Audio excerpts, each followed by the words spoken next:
Hello students. So next we will be doing reactions of aryl amines, but before that if you remember last lecture, most of you haven't still not seen those lectures. So पहले आपसे एक request है कि आप इसको lectures को देखिए, उसके बाद ही continuity में आप ये lectures देख सकते हैं. So हम लोगों ने last time जो discuss किया था aryl amines में जो electrophilic substitution reactions होती हैं, since NH2 group it is electron releasing group, तो बेंजीन रिंग के ऊपर वो इलेक्ट्रॉन डेंसिटी को बढ़ाता है. इस तरीके से मैंने जो रेजोनेटिंग स्ट्रक्चर्स आप लोगों के साथ डिस्कस किए थे, NH2 group because of its lone pair it increases the electron density on the benzene ring. और इलेक्ट्रोफिलिक सब्स्टिट्यूशन रिएक्शंस की जो पॉसिबल साइट्स हैं वो है ऑर्थो पोजिशंस पे हो सकती हैं एंड एट पैरा पोजिशन. सो ये तीन पोजिशंस उसने डायरेक्ट कर दी थी फॉर द इनकमिंग इलेक्ट्रोफाइल. और बाकी जो मैकेनिज्म था ऑर्थो अटैक का एंड पैरा अटैक का, वो मैंने आपको बोला था कि आपने खुद करना है, बुक में है. इट्स वेरी इजी और बिल्कुल वैसे ही होगा जिस तरीके से ये पूरा जो भी रिंग पे एक्टिवेशन हमने सिखाया है. अब है नेक्स्ट इसकी chemical reaction. So electrophilic substitution reactions I told you कि जब भी एरोमेटिक कंपाउंड्स होते हैं, broadly 5 types of electrophilic substitution reactions occurs: halogenation, nitration, sulphonation, acylation and alkylation. ये 5 हम रिएक्शंस की बात करते हैं. अब जरूरी नहीं है कि जितने भी एरोमेटिक कंपाउंड्स हैं वो पूरी 5 की 5 ही रिएक्शंस एग्जिबिट करें, और वो अगर एग्जिबिट करें तो वो जो भी प्रोडक्ट्स बने वो स्टेबल बने. तो जो उसकी इंपॉर्टेंट रिएक्शंस हैं वही हम डिस्कस करते हैं. एंड इसमें अमीन्स में जो हम रिएक्शंस डिस्कस करेंगे, one will be the nitration on alanine. This will be discussed. Secondly, sulfonation will be discussed in detail. Sulfonation and nitration दोनों ही बहुत important है. Apart from this, the third reaction which we will be discussing is the halogenation in case of amine group. ठीक है, तो ये तीन हम जो इसकी इलेक्ट्रोफिलिक सब्स्टिट्यूशन रिएक्शंस जो उसको हम डिस्कस कर रहे हैं. इसके अलावा वी हैव कपलिंग रिएक्शंस, और कपलिंग रिएक्शंस में जो फॉर्मेशन ऑफ डाइजोनियम सॉल्ट्स होते हैं, दैट इज एजोबेंजीन जो भी बनता है, उसको बाद में हमने डिटेल में करना है. Before we discuss these reaction, सबसे इंपॉर्टेंट टॉपिक है protection of amino group in case of electrophilic substitution reactions of aniline. तो why this is done, protection क्यों किया जा रहा है एंड डायरेक्टली क्यों नहीं. जैसे बेंजीन के केस में क्या था कि बेंजीन में हम डायरेक्टली, अगर ये NH2 ग्रुप नहीं है तो सिंपली अगर नाइट्रेशन करना है HNO2 in the presence of acid that is H2SO4, and on heating वो नाइट्रेशन जो नाइट्रो ग्रुप होता था वो आके लग जाता था. It was the same for हेलोबेंजीन्स.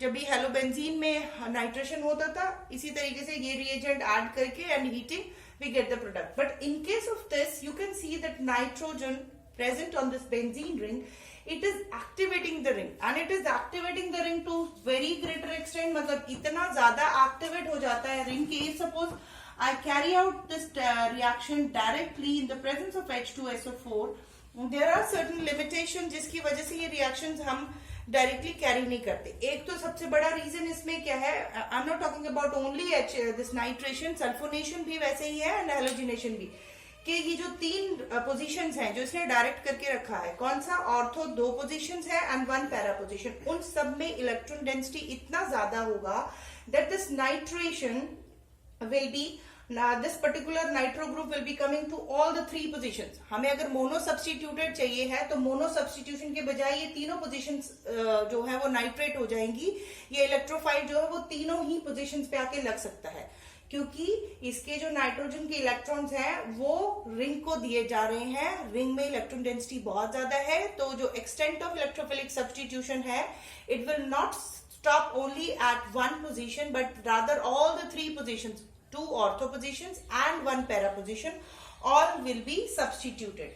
तो सबसे पहले जो प्रोटेक्शन होता है इस ग्रुप का, नाइट्रो ग्रुप का, इसको हम अप टू सम एक्सटेंट जो इसकी एक्टिविटी है कि ये जो इलेक्ट्रॉन को सप्लाई कर रहा है, इलेक्ट्रॉन्स बेंजीन रिंग को जो इलेक्ट्रॉन सप्लाई कर रहा है, उस सप्लाई को up to some extent it is being checked, and ये जो NH2 ग्रुप है हम इसको प्रोटेक्ट करते हैं. So protection it is usually done by treating it with any acyl chloride. Acetanilide बनाया जाता है, जैसे यहाँ पे acetyl chloride it is being taken. Acetyl chloride will protect this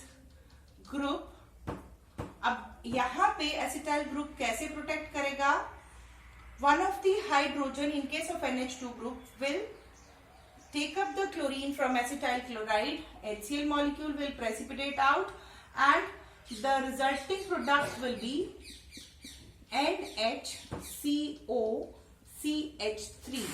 तो ये इसको हम बोलते हैं एसिटेनालाइड. अब जो ये एसिटेनालाइड बना, इसकी reactivity in comparison to aniline कम होगी और जब फर्दर इसमें इलेक्ट्रोफिलिक सब्स्टिट्यूशन रिएक्शन होना है तो इसमें जब इलेक्ट्रोफाइल आके सब्स्टिट्यूट होगा, इलेक्ट्रोफाइल अब मोनो सब्स्टिट्यूशन पे ही रुक जाएगा. वो दो आगे तीनों पोजीशन पे सब्स्टिट्यूट नहीं होगा. इधर it will be substituting at para position और it will be substituting at ortho position. इस तरीके से COCH3 ये प्रोडक्ट बनके इलेक्ट्रोफाइल आके लग गया. इलेक्ट्रोफाइल में नाइट्रेशन, सल्फोनेशन, हैलोजिनेशन की बात कर रहे हैं. एंड फर्दर फिर ये जो प्रोडक्ट्स बने हैं इनका हाइड्रोलाइसिस करने पर, when it is treated with the in the presence of water, तो उसमें क्या है, हाइड्रोलाइसिस से क्या होगा, water will be breaking into H positive and OH negative.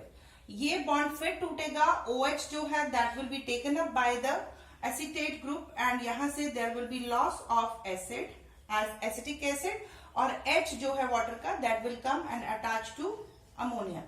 इस फॉर्म में ये जो रिएक्शन होता है, यहां से वी कैन सी जो इलेक्ट्रोफिलिक सब्स्टिट्यूशन रिएक्शन हो रही है after the protection of amino group, वो सिर्फ मोनो सब्स्टिट्यूशन हो रहा है. मतलब इलेक्ट्रोफाइल सिर्फ किसी एक पोजीशन पे आके लगेगा, या ऑर्थो पे लगेगा या पैरा पे लगेगा और जो भी प्रोडक्ट आएगा उसका कुछ रेशियो होगा. 50-50 हो सकता है, 40-50 हो सकता है, कुछ भी. मतलब पैरा कितना है, ऑर्थो कितना है, वो टोटली डिपेंड करता है जो इलेक्ट्रोफाइल कौन सा आ रहा है उसके ऊपर डिपेंड करेगा. और ये जो प्रोटेक्शन हो रखी है उससे स्टेरिक हिंड्रेंसेस कितनी है एट ऑर्थो पोजीशन. तो ये जो फैक्टर्स हैं वो डिसाइड करते हैं ratio of the product which is formed. Both ortho and para will be formed. उनका जो रेशियो है वो डिपेंड करेगा कौन सा इलेक्ट्रोफाइल आके लग रहा है, वन थिंग. एंड साथ में what are the steric hindrances that electrophile it is experiencing from this acetyl group which is being attached on the nitrogen. तो ये चीज आपने ध्यान रखनी है. यहां से क्वेश्चन आ सकता है कि why the protection it is done prior to nitration, prior to sulfonation और प्रायर टू हैलोजिनेशन. इस तरीके से या तो इंडिविजुअली क्वेश्चन आ सकता है या why the in case of aniline electrophilic substitution reaction of aniline it is done but the protection of nitro or amino group it is nitrogen बोलेंगे, नाइट्रो नहीं बोलेंगे, amino group it is done. तो ये इसलिए किया जाता है ताकि जो उसकी बाकी रिएक्शन है मतलब एग्रेसिव नहीं हो जाए या ट्राई सब्स्टिट्यूशन नहीं हो जाए. उसकी वजह से वो रिएक्शन को अगर मोनो सब्स्टिट्यूशन तक ही हमें रिस्ट्रिक्ट करना है तो ये प्रोटेक्शन किया जाता है और इसी तरीके से ये रिएक्शन होता है. देन द नेक्स्ट इसमें है इज द नाइट्रेशन. नाइट्रेशन में बिल्कुल उसी तरीके से फर्स्ट स्टेप रिएक्शन का क्या होगा, when I am talking I will erase the heading and heading में फर्स्ट स्टेप कॉमन है, चाहे सल्फोनेशन होगा चाहे नाइट्रेशन होगा, दोनों के केस में first step it is common, that is the protection of amino group. And I'm labeling this reaction as nitration. Individually for 3 marks nitration of aniline can be asked. The first step will be the reaction of aniline with acetyl chloride to give acetanilide. ये common है step. After the formation of acetanilide, it is now reacted. जो benzene के लिए nitration के during reactant use होते हैं वही reactants इधर भी होंगे या किसी भी aromatic compound में जो भी reactants use होते हैं उन्हीं reactants के साथ we will proceed. So this is acetanilide. On treatment with HNO2, H2SO4, that is ये mixture जो है वो नाइट्रेशन के काम आता है. And then further heating it at 288 degree Kelvins. हमारे पास दो products आने हैं. One product will be ortho substituted acetanilide NHCOCH3. This is ortho, ऐसे करके लिख रही हूं मैं. एंड दूसरा है para substituted NHCOCH3. at para position we have nitro group. So this is the second step where the nitration it is being done. After the formation of these two, इसका hydrolysis होगा इन दोनों का, and on hydrolysis H2O के presence में acetic acid, इसको मैं label कर रही हूँ ACOH, acetic acid will be removed out. और फिर एसिटिक एसिड के रिमूवल से अभी ऊपर लिख देती हूँ इधर,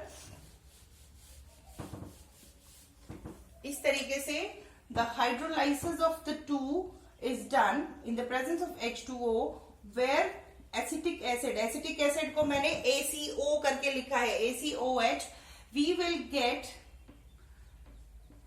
NH2 nitro position, ortho nitro aniline बोल देंगे हम इसको, ये ऑर्थो प्रोडक्ट है।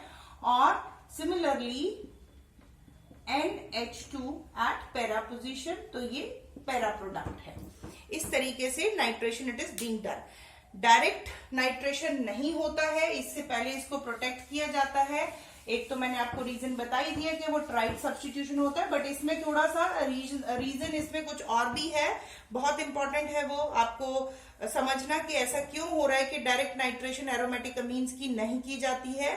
तो सबसे इंपॉर्टेंट जो फैक्टर है कि डायरेक्ट एनालीन जो है, जब भी वो डायरेक्टली सल्फ्यूरिक एसिड की प्रेजेंस में aniline nitration it is being done in the presence of sulphuric acid, तो सल्फ्यूरिक एसिड की प्रेजेंस में क्या होगा, H plus from the sulfuric acid will take up the lone pair of nitrogen and it will form anilinium ion, NH3 positive। anilinium ion जो बन रही है वो हाईली डीएक्टिवेटिंग है। अब क्या हो गया, नाइट्रोजन के ऊपर हो गया पॉजिटिव चार्ज, पहले वो रिंग को इलेक्ट्रॉन सप्लाई कर रहा था, इलेक्ट्रॉन डेंसिटी रिंग की बढ़ा रहा था, बट जब H2SO4 की प्रेजेंस में वो रिएक्शन हो रहा है तो the anilinium ion which is form that is now deactivating in nature, मतलब वो इलेक्ट्रॉन विड्रॉइंग होगा, डीएक्टिवेटिंग होगा and it will be decreasing the electron density at ortho and para position. Ortho para position पे positive charge आएगा क्योंकि इसने electron अपनी ओर खींचना है, नाइट्रोजन अपनी ओर इलेक्ट्रॉन खींचेगा just to compensate the positive charge and deactivating हो गया। This is the first reason and the second reason is that वहां पे मेटा प्रोडक्ट आएगा, मेटा पोजीशन पे जाकर नाइट्रो ग्रुप लगेगा, ऑर्थो और पैरा पे नहीं लग सकता। तो ये जो दो रीजंस हैं, ऑर्थो पैरा डायरेक्टिंग होने के बावजूद भी there will be mixture of products which will be obtained, meta position पे भी आ जाएगा, पैरा पे भी आ जाएगा, ऑर्थो पे भी आ जाएगा, विच वॉज नॉट रिक्वायर्ड या वो इसकी प्रॉपर्टी नहीं है एनालीन की, even then we will get a meta substituted product. तो ये जो दो फैक्टर्स हैं उसकी वजह से डायरेक्टली हम नाइट्रेशन नहीं कैरी आउट करते हैं, उससे पहले protection of amino group it is being done. Then in continuation we have sulfonation, जो सेकेंड रिएक्शन है। तो सेकेंड रिएक्शन में जो सल्फोनेशन है वो इजिली नहीं होता है एरोमेटिक अमीन के। सल्फोनेशन रिएक्शन जो है उससे पहले भी हमें उसके रिंग को प्रोटेक्ट करना पड़ता है, वन थिंग। एंड जब ये सल्फोनेशन होता है it is done under very harsh conditions, क्योंकि वो सीधे सीधे सल्फोनेशन नहीं होना है। उसमें क्या है कि हमें sulphuric acid, concentrated sulphuric acid की प्रेजेंस में एनालीन को 4-5 घंटे के लिए हीट करना पड़ता है, जिस प्रोसेस को हम बोलते हैं बेकिंग। बेकिंग प्रोसेस बोलते हैं when mixture of H2SO4 plus aniline जो है that is heated up to 4-5 hours, 4 to 5 hours heat होके, बेकिंग होके, फिर वो para amino benzene sulphonic acid बनता है, या हम इसको लिखते हैं सल्फानेलिक एसिड। तो ये जो भी इसकी थ्योरी है इसको हम अब रिएक्शन के फॉर्म में डिस्कस करेंगे कि कैसे क्या होता है।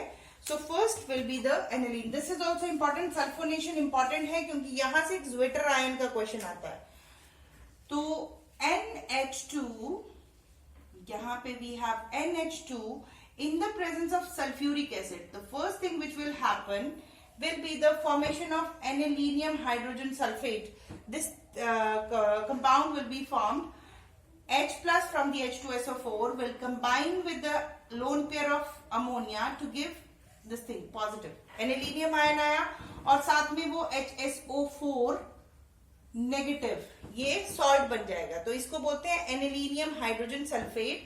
Further when it is heated up to 4 to 5 hours की heating at a temperature of 450 to 470 degree centigrade, इतना हीटिंग करने के बाद जाके ये जो पोजीशन, ये जो ग्रुप है, ये यहां से आके किसी पर्टिकुलर पैरा पोजीशन पे आके लगेगा, वो ऑर्थो पे नहीं लगेगा, क्योंकि ऑर्थो पे there will be steric hindrances. तो we have NH2 and SO3H। अब इसको बोलते हैं para amino benzene sulphonic acid, या सीधे सीधे sulphanilic acid, sulphanilic acid it is called.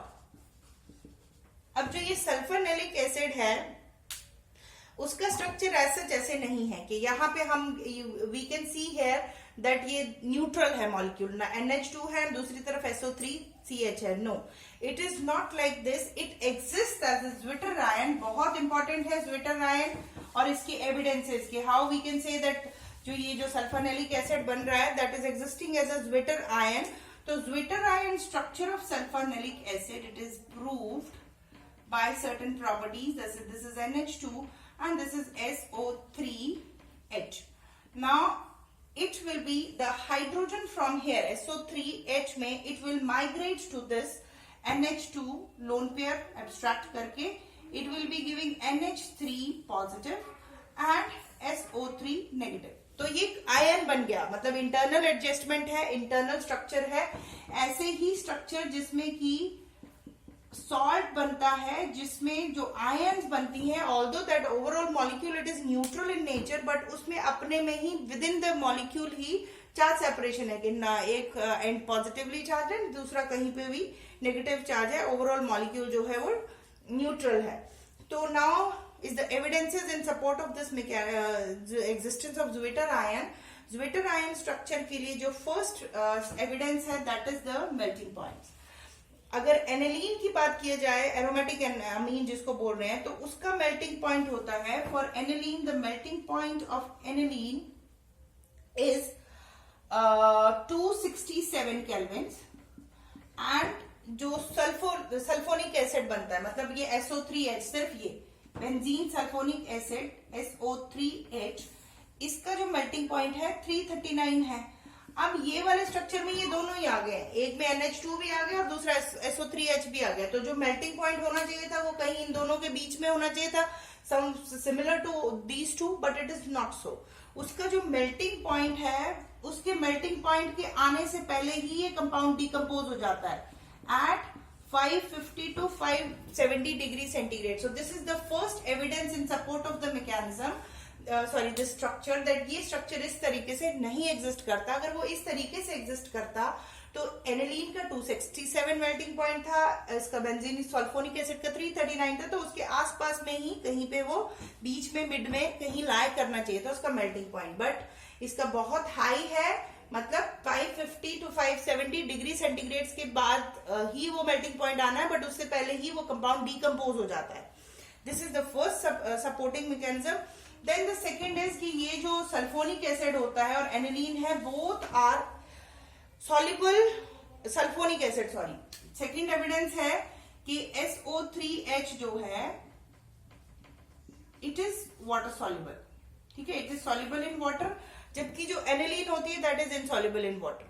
और जब ये दो चीज बन रही है जहां पे कि SO3H और NH2 है, तो इसमें कहीं भी एक बीच जैसे में आ जाना चाहिए कि partially soluble in organic and partially insoluble in water, इस तरीके से कुछ एडजस्टमेंट होनी चाहिए थी। बट ये जो सल्फानेलिक एसिड होता है, ना ही ये H2O में सॉल्युबल होता है। सल्फानेलिक एसिड मतलब दिस ज्विटर आयन, जो सल्फानेलिक एसिड हमारे पास बनता है, that sulfanilic acid, it is not at all soluble neither in water nor in any organic solvent, दोनों में ही नहीं घुल रहा है। It means उसकी स्ट्रक्चर जो है that is something different, जो कि ना ऑर्गेनिक सॉल्वेंट में डिजोल्व हो पा रहा है ना ही वाटर में। This is second supporting mechanism. Third जो इनकी सॉल्युबिलिटी है, अमीन्स जो होते हैं यूजुअली अमीन्स एक्वस मीडियम में जो एसिड्स के साथ में, अगर ये NH2 होता है, एनिलीन है, और एनिलीन में इसकी जो सॉल्युबिलिटी है वो किसी एसिडिक मीडियम में जहां भी H+ आएगा वो सॉल्युबलाइज हो जाएगा। क्यों होगा?